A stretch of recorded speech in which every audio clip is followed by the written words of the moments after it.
Department of Defense photo. A U.S. helicopter from the Helicopter Maritime Strike Squadron 7-1 lands on a Navy vessel. President Donald Trump is expected to approve the colossal defense policy bill that authorizes a top-line budget of $717 billion. The 2019 National Defense Authorization Act includes $616.9 billion for the Pentagon space budget, another $69 billion for the Overseas Contingency Operations, or OCO, funding and $21.9 billion for nuclear weapons programs under the Energy Department. The defense-friendly bill, named in honor of Senator John McCain who is battling brain cancer, authorizes a 2.6% pay raise for troops, the largest in nearly a decade. The measure also delays the delivery of stealth fighter aircraft to Turkey and blunts Chinese investments by strengthening the Committee on Foreign Investment in the United States. And while the actual funding for the policy bill has yet to materialize from Congress, here's a breakdown of some of the big-ticket items the Pentagon is authorized to buy. U.S. Air Force photo by Samuel King, Jr. A U.S. Air Force F-35 Lightning II Joint Strike Fighter approaches at Eglin Air Force Base, Florida. The NDAA allows $7.6 billion for 77 of Lockheed Martin's F-35 Joint Strike Fighters.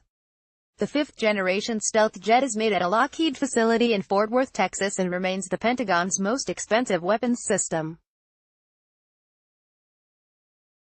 The defense policy bill also bars the delivery of F-35 jets to fellow NATO member Turkey amid concerns over Ankara's desire to buy a Russian missile defense system. Turkey, an F-35 program partner, is currently slated to receive 2 of the jets, the first of what Ankara hopes will be the start of a 100-strong fleet. Army Black Hawk helicopter. The legislation authorizes $85 million for UH-60M Black Hawk utility helicopters. The choppers are made by Sikorsky, a unit of Lockheed Martin, at a facility in Stratford, Connecticut.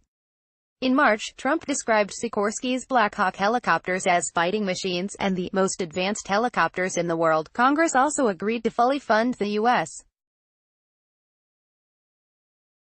Air Force's new long-range stealth B-21 bomber. America's next heavy bomber is named Raider, and made by Northrop Grumman. U.S. Navy photo by mass communications specialist Seaman Harry Andrew D. Gordon. The aircraft carrier USS Enterprise is underway with the Enterprise Carrier Strike Group in the Atlantic Ocean. Congress approved $1.56 billion for 3 littoral combat ships even though the Navy only requested 1. The bill also authorizes the 4th Ford-class aircraft carrier, 6 icebreakers, and a Columbia-class ballistic missile submarine. In all, a total of 13 new Navy warships were approved for the coming fiscal year. Corporal Tyler Main, United States Marines. A U.S. M1A1 Abrams main battle tank. The NDAA authorizes $225.3 million for Stryker A1 combat vehicles and supports efforts to modernize the Army's armored combat vehicles, which includes 135 M1 Abrams tanks, 60 Bradley fighting vehicles, 197 armored multipurpose vehicles, 38 improved recovery vehicles, and 3,390 joint light tactical vehicles. The legislation also adds $140 million to the Missile Defense Agency for development of critical directed energy and space sensing projects as well as hypersonic defense capabilities. The Army's efforts to integrate its Patriot and Terminal High Altitude Area of Defense, or THAAD, missile defense systems also gets $284 million.